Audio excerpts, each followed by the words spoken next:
ఒక మనిషికి ఆపుతారండి. కాలిపోతుందండి. ఏం చేస్తారు?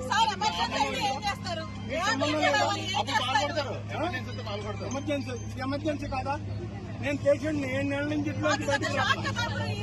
7 నెలల నుంచి ఇంట్లోకి బయటకు రావట్లా. 4 రోజులు ఐసీలో ఉన్నా. బయటికి బయటపడ్డా.